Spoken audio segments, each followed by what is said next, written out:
Hi friends, welcome back to my YouTube channel. ನಾನಿವತ್ತು grapes ಪುಡ್ಡಿಂಗ್ನ ಹೇಗೆ ಮಾಡೋದು ಅಂತೇಳಿ ಈ ವಿಡಿಯೋದಲ್ಲಿ ನಿಮ್ಮ ಜೊತೆ ಶೇರ್ ಮಾಡ್ತಾ ಇದ್ದೀನಿ. ಸೊ ಬನ್ನಿ ಈ ರೆಸಿಪಿ ಹೇಗೆ ಮಾಡೋದು ಅಂತೇಳಿ ನೋಡೋಣ. ಅದಕ್ಕೂ ಮುಂಚೆ ಇನ್ನೂ ಯಾರಾದರೂ ನನ್ನ ಚಾನಲ್ನ ಸಬ್ಸ್ಕ್ರೈಬ್ ಮಾಡ್ದಲೇ ನೋಡ್ತಾ ಇದ್ದರೆ ನನ್ನ ಚಾನಲ್ಗೆ ಸಬ್ಸ್ಕ್ರೈಬ್ ಮಾಡಿಕೊಂಡು ಸಪೋರ್ಟ್ ಮಾಡಿ. ನಾನಿಲ್ಲಿ ಪುಡ್ಡಿಂಗ್ ಮಾಡೋಕ್ಕೋಸ್ಕರ ಒಂದು 3/4 ಬೌಲಷ್ಟು ದ್ರಾಕ್ಷಿನ ತೊಗೊಂಡಿದ್ದೀನಿ. ಹಾಗೆ 3 ಟೇಬಲ್ ಸ್ಪೂನಷ್ಟು ಸಕ್ಕರೆನ ಬಳಸ್ತಾ ಇದ್ದೀನಿ. ಹಾಗೆ 1 ರಿಂದ 1.5 ಟೇಬಲ್ ಸ್ಪೂನಷ್ಟು ಕಾರ್ನ್ಫ್ಲೋರ್ ಹಿಟ್ಟನ್ನು ಬಳಸ್ತಾ ಇದ್ದೀನಿ. ಸೊ ಬನ್ನಿ ಹೇಗೆ ಮಾಡೋದು ಅಂತೇಳಿ ನೋಡೋಣ. ಫಸ್ಟಿಗೆ ನಾನಿಲ್ಲಿ ಏನು ದ್ರಾಕ್ಷಿ ತೊಗೊಂಡಿದ್ದೀನಿ ಅಲ್ವಾ, ಅದನ್ನು ನೀಟಾಗಿ 2 ರಿಂದ 3 ಸಲ ಸ್ವಲ್ಪ ಉಪ್ಪನ್ನು ಹಾಕ್ಕೊಂಡು ನೀಟಾಗಿ ವಾಶ್ ಮಾಡ್ಕೋಬೇಕಾಗತ್ತೆ. ಸೊ ನಂತರ ಫ್ಲೇಮ್ನ ಆನ್ ಮಾಡಿಬಿಟ್ಟು ನಾನಿಲ್ಲಿ ಒಂದು ಪಾತ್ರೆನ ತೊಗೊಂಡಿದ್ದೀನಿ. ಇದಕ್ಕೆ ನಾನು ಏನು ತೊಳೆದಿಟ್ಕೊಂಡಿದ್ದೀನಿ ಅಲ್ವಾ ದ್ರಾಕ್ಷಿಗಳನ್ನ, ಅದನ್ನೆಲ್ಲ ಇದಕ್ಕೆ ಹಾಕಿ ಆ ದ್ರಾಕ್ಷಿ ಮುಳುಗೋ ಅಷ್ಟು ನೀರನ್ನು ಹಾಕ್ಕೋಬೇಕಾಗತ್ತೆ.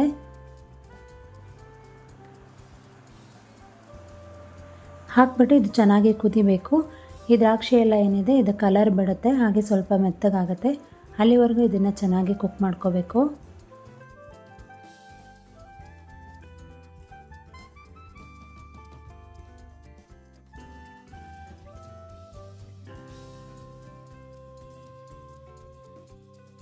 ಸೊ ನೋಡ್ಬೋದು ನೀವಿಲ್ಲಿ ಚೆನ್ನಾಗಿ ಕುದೀತಿದೆ ಅಲ್ವಾ, ಇಷ್ಟಾದರೆ ಸಾಕಾಗುತ್ತೆ. ಈಗ ಫ್ಲೇಮ್ನ ಆಫ್ ಮಾಡ್ಕೊಳ್ಳೋಣ. ಸೊ ಇದು ಕಂಪ್ಲೀಟ್ ತಣ್ಣಗಾಗಬೇಕು.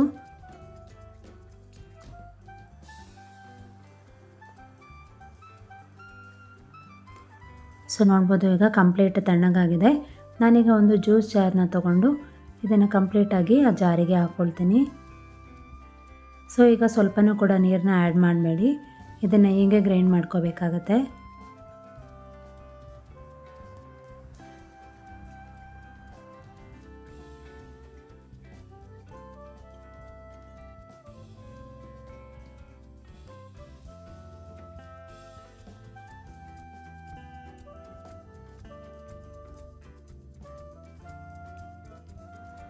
ಸೊ ನೋಡಿ ಈಗ ಜ್ಯೂಸ್ ರೆಡಿಯಾಗಿದೆ.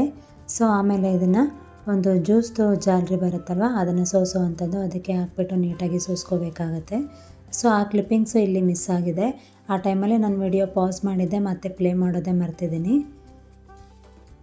ಸೊ ಸೋಸಿದ್ಮೇಲೆ ಇದನ್ನು ಮತ್ತೆ ಫ್ಲೇಮ್ನ ಆನ್ ಮಾಡಿಬಿಟ್ಟು ಇದನ್ನು ಗ್ಯಾಸ್ ಮೇಲೆ ಇಟ್ಕೋಬೇಕಾಗತ್ತೆ. ಸೊ ಇದು ಒಂದು ಕುದಿ ಬರಬೇಕು, ಅಲ್ಲಿವರೆಗೂ ಈ ರೀತಿ ಕೈ ಬಿಡ್ದಲೇ ತಿರುಗಿಸ್ಕೊಳ್ತಾ ಇರಿ.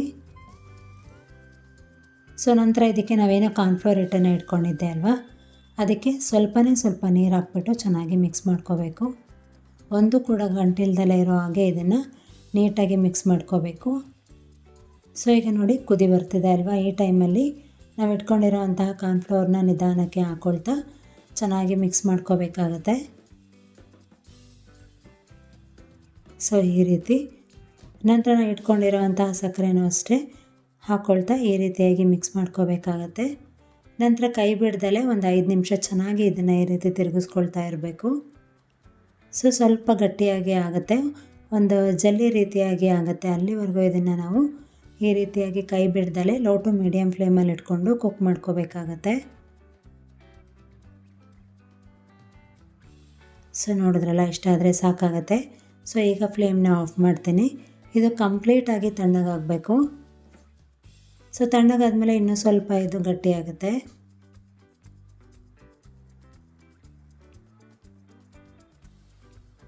ಸೊ ನೋಡಿ, ಇಷ್ಟ ಆದರೆ ಸಾಕು.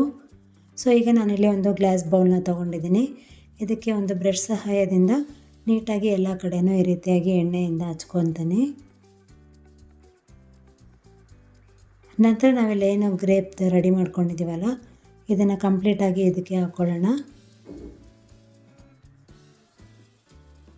ನಂತರ ಮೇಲೆ ಒಂದು ಸ್ಪ್ಯಾಚುಲಾ ಅಥವಾ ಸ್ಪೂನ್ ಸಹಾಯದಿಂದ ಒಂದೇ ಲೆವೆಲ್ ಬರೋ ಹಾಗೆ ಈ ರೀತಿಯಾಗಿ ಮಾಡ್ಕೋಬೇಕು. ಹಾಗೆ ನಾನಲ್ಲಿ ಕೆಳಗಡೆ ಒಂದು ಬಟ್ಟೆನ ಹಾಸ್ಕೊಂಡ್ಬಿಟ್ಟು ಇದನ್ನು ಈ ರೀತಿಯಾಗಿ ಟ್ಯಾಪ್ ಮಾಡ್ತಾಯಿದ್ದೀನಿ, ಯಾಕಂದರೆ ಅದು ನೀಟಾಗಿ ಸೆಟ್ ಆಗಲಿ ಅನ್ನೋ ಕಾರಣಕ್ಕೆ. ಸೊ ಆಮೇಲೆ ಸ್ಪೂನಿಂದ ಈ ರೀತಿಯಾಗಿ ಒಂದೇ ಲೆವೆಲ್ ರೀತಿಯಾಗಿ ಮಾಡ್ಕೋಬೇಕು.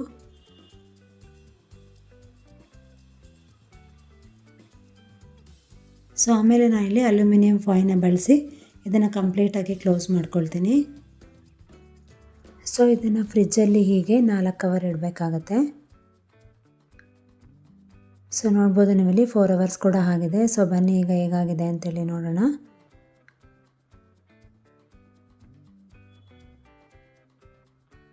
ಸೊ ಈಗ ಒಂದು ಪ್ಲೇಟ್ನ ತೊಗೋಬೇಕು. ಆ ಪ್ಲೇಟ್ಗೆ ಇದನ್ನು ಈ ರೀತಿಯಾಗಿ ಉಲ್ಟಾ ಹಾಕೋಬೇಕಾಗತ್ತೆ. ಫಸ್ಟ್ ಇದಕ್ಕೆ ಒಂದು ಪ್ಲೇಟ್ನ ಕ್ಲೋಸ್ ಮಾಡಿಬಿಟ್ಟು ಇದನ್ನು ಉಲ್ಟಾ ತಿರುಗಿಸಿದ್ರೆ ಜಸ್ಟ್ ಒಂದು 2 ಸಲ ಈ ರೀತಿಯಾಗಿ ಟ್ಯಾಪ್ ಮಾಡಿ ಅದು ಕಂಪ್ಲೀಟಾಗಿ ಬೌಲಲ್ಲಿರೋದು ಪ್ಲೇಟಿಗೆ ಬರುತ್ತೆ. ಸೊ ನೋಡ್ಬೋದು ನೀವೇ ಎಷ್ಟು ಕಲರ್ಫುಲ್ಲಾಗಿ ಎಷ್ಟು ಚೆನ್ನಾಗಿ ಬಂದಿದೆ ಅಂಥೇಳಿ.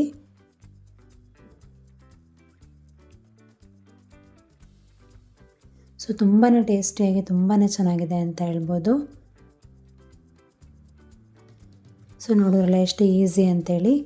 ನಿಮ್ಮೆಲ್ಲರಿಗೂ ಈ ರೆಸಿಪಿ ಇಷ್ಟ ಆಗಿದೆ ಅಂತ ಅಂದ್ಕೊಂಡಿದ್ದೀನಿ. ನಿಮಗೆ ಏನಾದರೂ ಈ ರೆಸಿಪಿ ಇಷ್ಟ ಆಗಿದರೆ ಈ ವಿಡಿಯೋಗೆ ಒಂದು ಲೈಕ್ ಕೊಡಿ. ಹೀಗೆ ನನ್ನ ಚಾನಲ್ಗೆ ಸಪೋರ್ಟ್ ಮಾಡ್ತಾಯಿರಿ. Thank you for watching this video. ನಾನು ನಿಮಗೆ ನೆಕ್ಸ್ಟ್ ವಿಡಿಯೋ ಜೊತೆ ಮತ್ತೆ ಸಿಗ್ತೀನಿ. ಅಲ್ಲಿವರೆಗೂ ನಮಸ್ಕಾರ. Take care.